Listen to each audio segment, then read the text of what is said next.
foodie show with restaurant critic and radio host Peter Dills. Peter readily admits to being born into the world of food, as he is the son of noted restaurant critic Elmer Dills. As far back as he can remember, Peter was following his father from restaurant to restaurant, always tasting, always learning about food and discovering new and exciting restaurants and travel destinations. As his food adventure comes full circle, he now stars on radio and television with his popular food and travel show, Dining with Dills, named after his father Elmer. And now, your host, Peter Dills. Hey food lovers, welcome back to Dining with Dills. I'm Peter Dills, and today we've got a slice of something truly special.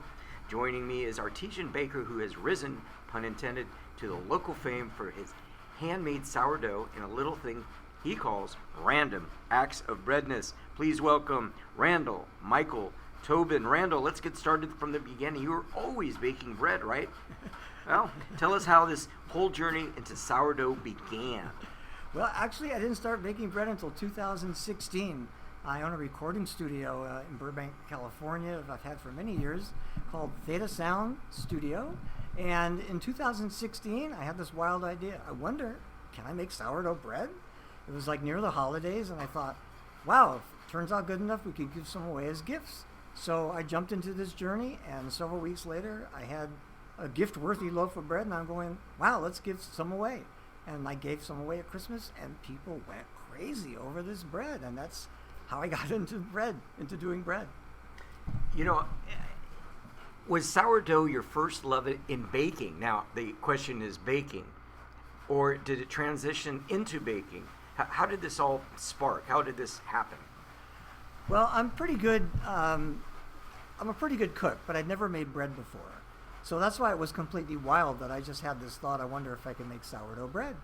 And from there, this was a much deeper journey than I ever thought it would be. And it led me to places that I could never have imagined.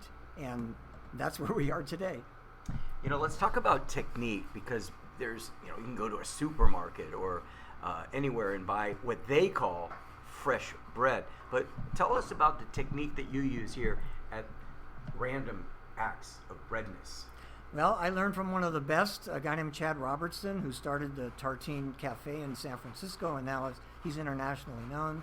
His book is amazing. It's How to Make Bread the Old-Fashioned Artisan Way from the European Tradition. It takes 3 days to make, and during that time, the gluten is broken down by the natural sourdough starter, and you end up with a gluten-neutral bread.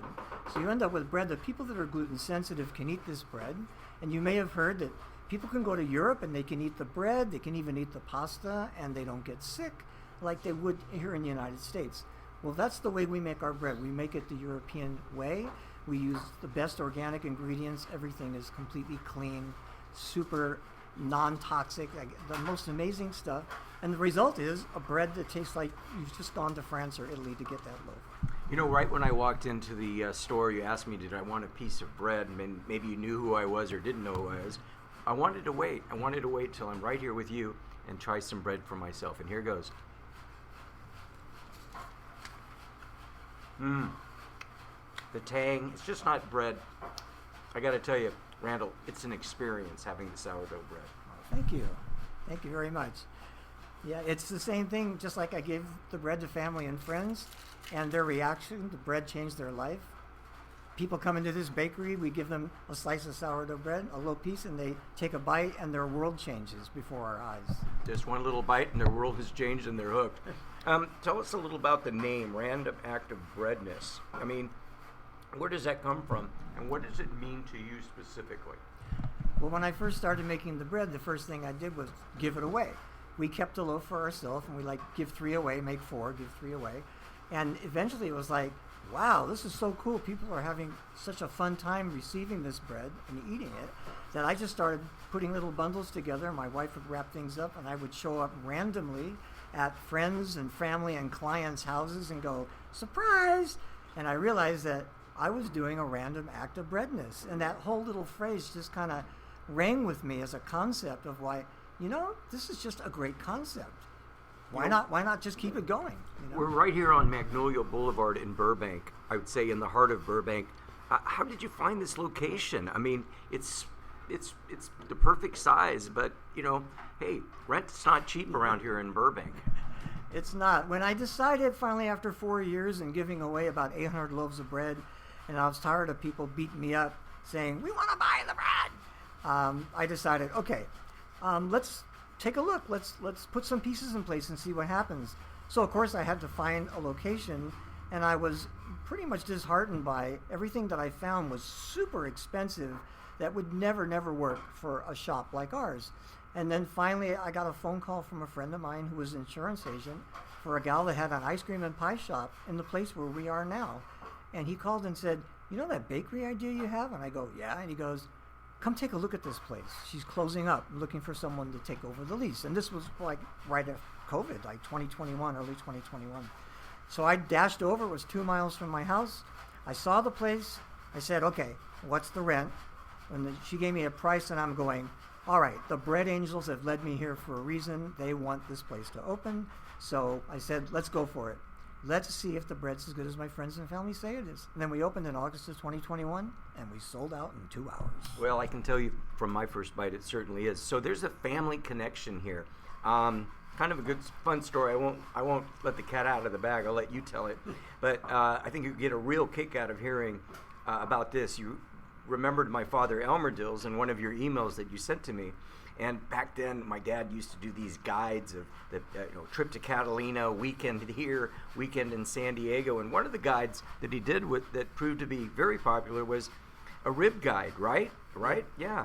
And one of the places was Dr. Hoagley Wogley's Texas Tyler style ribs. My dad loved that place, and I think he'd be thrilled to find out the story that you're about to tell. All right, that's true. I was watching Elmer on ABC TV doing his little food segment. He spent a week talking about rib places, and he said, send a self-addressed stamped envelope to get my free rib guide. So I sent off the self-addressed stamped envelope. I got the rib guide, and I was looking at these places, and the only rib places that I had really known in L.A., Chris and Pitt's, and maybe the beginning of Tony Romo's. I'm going like, well, these are pretty good, and Love's Barbecue. And he didn't really give them great ratings. He gave them like a C or a C minus. But he had all these places that had A and A plus ratings, and one of them was Dr. Hoagley Wogley's Tyler, Texas Barbecue. I said, I got to check this place out. So I went. I fell in love with the place, not just for the meats, but all the sides, and the sweet potato pie was to die for. And I then took a friend of mine there to lunch, and I told him, I said, I don't know who I'm going to marry, but I know who's catering my wedding. And within a week or so, I met my current wife, and I told her the story, and we had Dr. Hoagley Wogley's Tyler, Texas Barbecue for the food at our wedding, and everybody scarfed up. Randall, you've reminded me, and hopefully our listeners out there in the podcast land, that food can be more than a meal. It can be an act of kindness, of creativity, and yes, even healing. Okay, so where can our listeners find your bread, and how can they follow you in your, actually it's a continuing journey? Well, first of all, our website is breadness.com, and there's a blog in the upper right corner that I encourage everyone to read. It'll tell you the history and the story of how we ended up here, and it's quite dramatic and exciting, and Food Network missed out on the best show that could have been on their network. And then we're here at 2214 West Magnolia, 1 mile north of Walt Disney Studios. Open Thursday to Sunday. You can check our hours on the website. Come and get a taste of everything we've got. And then you'll see there's all kinds of ways you can actually give a random act of breadness to other people, which was really the intention of this place in the first place.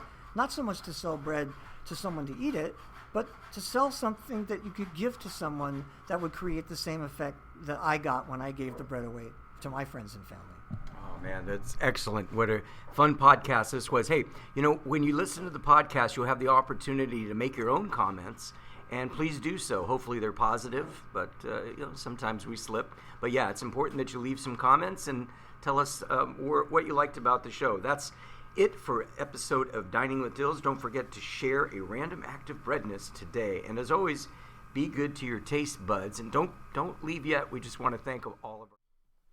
As promised, here are the sponsors of today's show, today's podcast. Hope you enjoyed it. Baja Ranch Markets, Pasadena, Monrovia. Man, if you're looking for some ripe avocados or a deal on navel oranges, Baja Ranch. Domenico Steakhouse, right there in Monrovia. Half price prime steaks. Great deal. Super Wow, Super Chips, now available at Sprouts and Cost Plus World Markets. Eat West Coast Philly cheesesteak, Little Provence is in Arcadia. I discovered them. Dynamite French food. Lord Empanada, the pride of Monrovia. Come on in, get yourself a empanada, say hi to Ryan. And then Sierra Madre, of course. We've got Casa del Rey, one of the best margaritas and tacos north of the 210 freeway. And finally, Tattinger Champagne. We've got FIFA soccer coming to the Rose Bowl. Get yourself a bottle of Tattinger Champagne available at Vaughn's in Pasadena.